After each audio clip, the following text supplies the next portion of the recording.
Hey guys, welcome back to Adam 7 പുതിയൊരു വീഡിയോയിലേക്ക് എല്ലാവർക്കും സ്വാഗതം. അപ്പോൾ ഇത് പുതിയ വീഡിയോ അല്ല കേട്ടോ, കുറച്ച് ആഴ്ചകൾക്ക് മുന്നുള്ളൊരു വീഡിയോ ആണ് കേട്ടോ. അപ്പോൾ അതിപ്പോഴാണ് എഡിറ്റ് ചെയ്ത് തരുന്നത്. നമ്മൾ ഫാം വില്ലയിലേക്ക് പോയിട്ടുണ്ടായിരുന്നു കേട്ടോ. എടക്കഴിയൂർ ഉള്ള ഫാം വില്ലയിലേക്ക്. നമ്മുടെ മറൈൻ വേൾഡൊക്കെ ഉണ്ടല്ലോ, ലാർജസ്റ്റ് അക്വേറിയം, അതിൻ്റെ അടുത്ത് തന്നെയാണ് കേട്ടോ ഈ ഫാം വില്ല ഉള്ളത്. അന്ന് നമുക്ക് പോയപ്പോൾ അതിൻ്റെ ഉള്ളിൽ കയറാൻ പറ്റിയില്ല, ഈവനിങ് നമുക്ക് ടൈം വൈകിയിട്ടുണ്ടായിരുന്നു കേട്ടോ. അപ്പോൾ ഇന്ന് നമ്മളിതേ ഒരു 5:30 ആയപ്പോൾ പോയി. ഒരാൾക്ക് എൻട്രി ഫീസ് വരുന്നത് 5:30 ആയപ്പോൾ അവിടെ എത്തി കേട്ടോ. ഒരാൾക്ക് എൻട്രി ഫീസ് വരുന്നത് 150 രൂപയാണ്. 3 വയസ്സിനുള്ള പിള്ളേർക്ക് എൻട്രി ഫീ വേണ്ട. അപ്പോൾ നമ്മൾ ജോനുവിന് ഫീ എടുത്തിട്ടുണ്ടായിരുന്നില്ല. കയറി ചെല്ലുന്നത് നമുക്ക് ഒട്ടകത്തിന് ഫീഡ് ചെയ്യാനായിട്ട് ആ ചേട്ടൻ കുറച്ച് പ്ലാവിലയൊക്കെ തന്നിട്ടുണ്ടായിരുന്നു.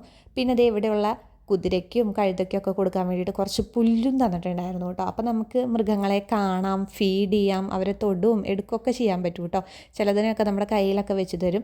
അപ്പോൾ കുട്ടികളും വലിയവർക്കൊക്കെ ഒരുപോലെ ഭയങ്കര എൻ്റർടൈനിങ് ആയിട്ടുള്ളൊരു പ്ലേസാണ് കേട്ടോ ഇത് 7 മണി വരെ എങ്ങാണ്ട് ഉള്ളൂ എന്നാണ് കേട്ടോ തോന്നണത്. 7 മണിയാകുമ്പോൾ ഇത് ക്ലോസ് ചെയ്യുമെന്നാണ് ഗൂഗിൾ ചേട്ടൻ പറഞ്ഞത്. ഗൂഗിളിൽ സെർച്ച് ചെയ്തിട്ടുണ്ടായിരുന്നു. അപ്പോൾ 7 മണി വരെ ഉള്ളൂ എന്നാണ് പറഞ്ഞത് കേട്ടോ. അപ്പോൾ നമ്മൾ 5:30 അവിടെ എത്തി. ചെന്ന ഉടനെ തന്നെ അതേ നമുക്ക് അങ്ങോട്ട് കയറി കഴിഞ്ഞാൽ പിന്നെ അവർ കുറച്ച് ഇൻസ്ട്രക്ഷനും കാര്യങ്ങളൊക്കെ തരും കേട്ടോ. ഇങ്ങനെ മറ്റേ എന്താ പറയുക, തൊട്ടൊക്കെ നോക്കരുതെന്ന് പറയും ചിലതിനെയൊക്കെ, കാരണം കടിക്കാനും ഇതിനുള്ളൊക്കെ സാധ്യതയുള്ളതുകൊണ്ട്. അപ്പോൾ അതേ നമ്മൾ ആദ്യം തന്നെ ഐശ്വര്യമായിട്ട് ചായ കുടിച്ചിട്ട് തുടങ്ങാമെന്ന് വിചാരിച്ചു. ചായ ഉണ്ടായിരുന്നില്ല, അതുകൊണ്ട് ദേ സ്നാക്സും അതുപോലെ തന്നെ മൊയ്റ്റോസൊക്കെ ഇരുന്ന് അവിടെ നിന്ന് നല്ല ലാവിഷായിട്ട് അടിച്ച് കയറ്റിയതിന് ശേഷമാണ് പിന്നെ നമ്മൾ ബാക്കി കലാപരിപാടികൾ തുടർന്നത് കേട്ടോ. ബാക്കിയുള്ള മൃഗങ്ങളെയൊക്കെ കാണാൻ പോയത്. അപ്പോൾ കാണുമ്പോൾ കുഞ്ഞു സ്ഥലമാണെങ്കിലും നമുക്ക് അത്യാവശ്യം എൻ്റർടൈനിങ് ചെയ്യാൻ പറ്റിയ ഒരുപാട് സ്പേസ് ഇതിൻ്റെ ഉള്ളിൽ തന്നെ ഉണ്ട് കേട്ടോ. പൂച്ചയായിട്ടും റാബിറ്റായിട്ടും അങ്ങനെ കുറച്ചധികം സ്ഥലമുണ്ട് ഇതിൻ്റെ ഉള്ളിൽ. Hi, hello. അപ്പോൾ നിങ്ങളിപ്പോൾ ഈ കണ്ടുകൊണ്ടിരിക്കുന്നത് നാത്തൂൻ്റെ ഒട്ടകവുമായിട്ടുള്ള യുദ്ധമാണ് കേട്ടോ. അപ്പോൾ ഒട്ടകമല്ല, ഒട്ടകപ്പക്ഷിയായിട്ടുള്ള യുദ്ധം. ഒട്ടകപ്പക്ഷിയല്ലല്ലോ ഇത്, അല്ലേ? എമ്മുവാന്ന് തോന്നുന്നുണ്ട്. അങ്ങനത്തെ ഒരു സാധനം. അപ്പോൾ അതിനായിട്ടുള്ള യുദ്ധമാണ് കേട്ടോ ഇത്. അപ്പോൾ അതിനെ ഫീഡ് ചെയ്യാൻ വേണ്ടിയിട്ട് കുറച്ച് ക്യാരറ്റ് ഇങ്ങനെ ചെറുതായിട്ട് അരിഞ്ഞത് തന്നിട്ടുണ്ടായിരുന്നു. അപ്പോൾ ഒരു കണക്കിന് ദേ നാത്തൂൻ അതിനെ ഫീഡ് ചെയ്ത് വിജയിച്ചിരിക്കുന്നു കേട്ടോ. പിന്നെ അവിടെ ഒരു ചെമ്മരിയാട് ഉണ്ടായിരുന്നു. ചെമ്മരിയാടിൻ്റെ മറ്റേ കമ്പിളിയൊക്കെ ഇങ്ങനെ വെട്ടിയിട്ടുള്ളതായിരുന്നു കേട്ടോ. അത് പിന്നെ ഒരു കുഞ്ഞാട്ടുകുട്ടി ഉണ്ടായിരുന്നു കേട്ടോ. അത് ഭയങ്കര ക്യൂട്ടായിരുന്നു. ഇങ്ങനെ ചാടി ചാടി കയറുക, അതിൻ്റെ തലയിൽ കൂടെ കയറുക, അതൊക്കെ ആയിരുന്നു കേട്ടോ അതിൻ്റെ ഇഷ്ടവിനോദം എന്ന് പറയുന്നത്. പിന്നെ ഞങ്ങൾ ജോനുവിനെയും വിളിച്ചിട്ട് കാണിച്ചു കൊടുത്തു. ജോനു ദേ അതിൻ്റെ കാല് പിടിച്ചിട്ട് ഞങ്ങളെല്ലാവരും കൂടി അതിനെ ആട്ടിക്കൊണ്ടിരിക്കുകയാണ് കേട്ടോ. ഭയങ്കര രസമായിരുന്നു കേട്ടോ അതിൻ്റെ ഉള്ളിൽ. പിന്നെ ദേ ജോനു ദേ ഇവിടെ നമ്മുടെ ചെമ്മരിയാടിനെ ദേ കണ്ടില്ലേ, ഇതിൻ്റെ കമ്പിളിയൊക്കെ വെട്ടിയെടുത്തിട്ടുണ്ട്. ചെമ്മരിയാടിനെ നമ്മുടെ പ്ലാവല ഫീഡ് ചെയ്യാൻ വേണ്ടിയിട്ട് പോയി കേട്ടോ. ദേ കണ്ടില്ലേ, ആടിൻ്റെ പുറകെയാണ്. വലിയ ആടിനെയാണ് അവനക്ക് ഇഷ്ടമായത്, കുട്ടി ആടിനെ അവന് ഇഷ്ടമായില്ല. അപ്പോൾ ദേ കൊട്ടയിൽ, പച്ചക്കൊട്ടയിൽ കുറച്ച് പ്ലാവല ഉണ്ടായിരുന്നു. അതെടുത്തിട്ട് അവൻ തന്നെ ഫീഡ് ചെയ്തുകൊണ്ടിരിക്കുകയാണ് കേട്ടോ.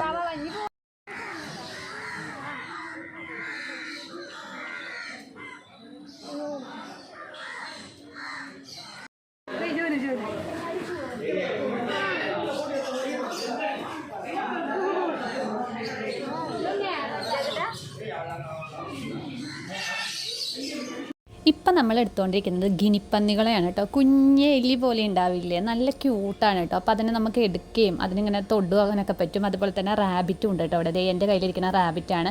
അതാ ചേച്ചി എടുത്തു വെച്ച് തരും. സൂക്ഷിച്ചില്ലെങ്കിൽ ഞാൻ ഇപ്പോൾ എടുത്തപ്പോൾ കൊതറിയില്ലേ, അതുപോലെ തന്നെ അത് ചാടി പോകാനുള്ള സാധ്യത കുറേ ഉണ്ട് കേട്ടോ. പിന്നെ ആ കൂട്ടിലേക്ക് തട്ടിയിട്ടു. പിന്നെ ഇവിടെ കുറേ നല്ല വെറൈറ്റി ആയിട്ടുള്ള ക്യാറ്റുകളാണ് കേട്ടോ ഉള്ളത്.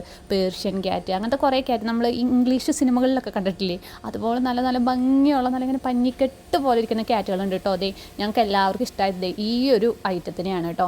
എൻ്റെ പേരറിയില്ല, സ്കിന്നൊന്നും ഇല്ല എന്ന് തോന്നുന്നുണ്ട്.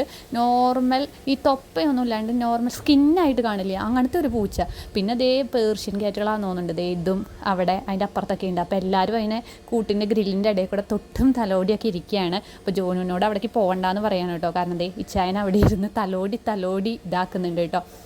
അപ്പോൾ ജോനു ഇതിനെയാണ് വന്ന് നോക്കിക്കൊണ്ടിരിക്കുന്നത്. എന്തുകൊണ്ട് ഇതിന് രോമമില്ല എന്നുള്ള റിസർച്ചിലായിരുന്നു ഞാനും നാത്തൂനൊക്കെ കൂടിയിട്ട്. ഇച്ചായനും ജോനും ഒക്കെ അവിടെ വേറെ പണികളിലായിരുന്നു. കണ്ടില്ലേ, ഇവിടെ പൂച്ചാനിങ്ങനെ കൊഞ്ചിച്ചിരിക്കുകയാണ് കേട്ടോ. അപ്പോൾ കുട്ടികൾ കൈയിടുമ്പോൾ അത് കയ്യിൽ കടിക്കാണ്ട് നോക്കണം. പിന്നെ അവിടെ ഇതുപോലെ കുറേ കുഞ്ഞു കിളികൾ, കളറടിച്ച കോഴിയല്ല, വേറൊരു സംഭവം, ഈ ടർക്കിയൊക്കെ പോലത്തെ കളറടിച്ച കുറച്ച് സാധനങ്ങൾ അങ്ങനത്തെ ഒക്കെ ഉണ്ടായിരുന്നു കേട്ടോ.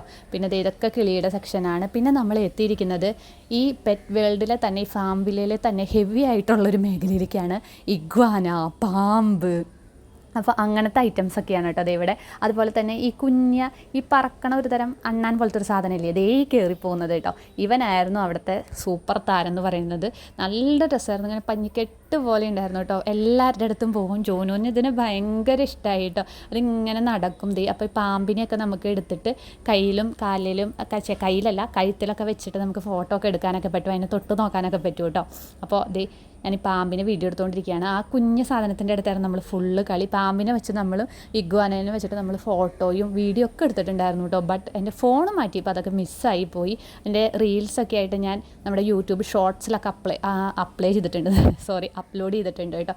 പിന്നെ അതൊക്കെ എൻജോയ് ചെയ്ത് കുറച്ചും കൂടെ നടന്ന് കാണാനായിട്ട് കുറച്ച് വെറൈറ്റി ആയിട്ടുള്ള കിളികളും കണ്ടില്ലേ, നല്ല വാലൊക്കെ ആയിട്ടുള്ള കിളികൾ, അങ്ങനത്തെയൊക്കെ കുറേ ഉണ്ടായിരുന്നു. പിന്നെ വെറൈറ്റി ആയിട്ടുള്ള പാരറ്റുകളൊക്കെ ഉണ്ടായിരുന്നു കേട്ടോ. നല്ല നല്ല തത്തകളൊക്കെ ഉണ്ടായിരുന്നു. പിന്നെ നമുക്കിവിടെ കയറിയിട്ട് തത്തയ്ക്ക് ഫീഡ് ചെയ്യാനും നമുക്ക് തീറ്റയൊക്കെ കൊടുക്കാൻ പറ്റുമായിരുന്നു. അങ്ങനത്തെ ഒരു ഇതിൻ്റെ ഉള്ളിലേക്കാണ് നമ്മൾ പോകുന്നത്. 2 ഗ്രില്ല് വെച്ചിട്ടാണ് ഒരു സെക്യൂർ ചെയ്തിരിക്കുന്നത്. അപ്പോൾ നമുക്ക് ഇങ്ങനത്തെ കുറച്ച് സീഡുകൾ തരും കേട്ടോ. അപ്പോൾ ഈ സീഡ് എല്ലാവർക്കും തരും. ആ സീഡുകൾ വെച്ചിട്ട് നമ്മൾ അകത്ത് പോയിട്ട് അതിങ്ങനെ കൈ കാണിച്ച് വിളിച്ചാൽ തത്ത വരും.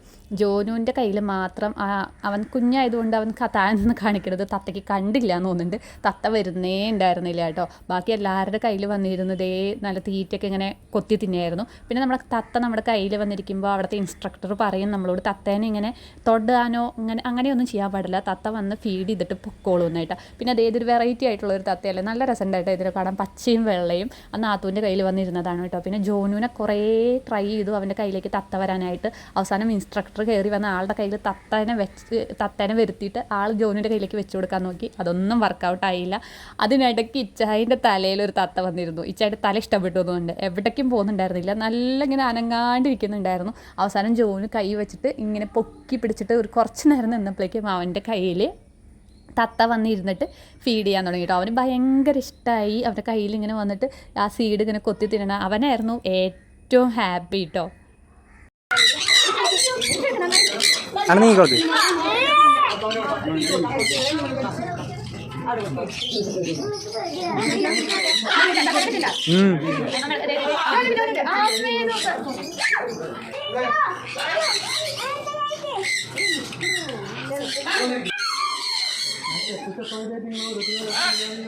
പിന്നെ നമ്മൾ അവിടെയൊക്കെ കണ്ടു കഴിഞ്ഞ് നേരെ അവിടെ അടുത്തുള്ള പഞ്ചവടി ബീച്ചിലേക്ക് പോയിട്ട്, അപ്പോൾ ബീച്ചിൽ നിറച്ച് നമ്മുടെ ഉപ്പിലിട്ട ഐറ്റംസ് ഉണ്ടായിരുന്നു. മാങ്ങയും അതുപോലെ അരിനെല്ലിക്കയും പൈനാപ്പിളൊക്കെ ഉണ്ടായിരുന്നു. അപ്പോൾ അതൊക്കെ തിന്ന് കുറച്ച് നേരം ബീച്ചിൽ കൂടെയൊക്കെ നടന്നതിന് ശേഷം നമ്മൾ നേരെ വീട്ടിലേക്ക് പോയി. അപ്പോൾ ഇന്നത്തെ വീഡിയോ ഇത്രയേ ഉള്ളൂ കേട്ടോ. അപ്പോൾ നമ്മൾ ഫാമിലെ പോയ കൊച്ചു കൊച്ചു വിശേഷങ്ങളായിരുന്നു. വീഡിയോ നിങ്ങൾക്ക് ഇഷ്ടപ്പെടുന്നുണ്ടെന്നുണ്ടെങ്കിൽ എപ്പോഴും പറയാറുള്ള പോലെ നമ്മുടെ ചാനലൊന്ന് ലൈക്ക് ചെയ്യുക, ഷെയർ ചെയ്യുക, സപ്പോർട്ട് ചെയ്യുക. കൂടെ ആ ബെൽ ബട്ടനും കൂടി ഒന്ന് ക്ലിക്ക് ചെയ്താൽ ഇനി ഞാൻ ഇടുന്ന പുതിയ പുതിയ വീഡിയോസൊക്കെ നിങ്ങൾക്ക് നോട്ടിഫിക്കേഷനായിട്ട് വരുന്നതായിരിക്കും കേട്ടോ. അപ്പോൾ ഇതുപോലെ ഇനിയും പുതിയ പുതിയ വീഡിയോസായിട്ട് കാണുന്നത് വരെ ബൈ.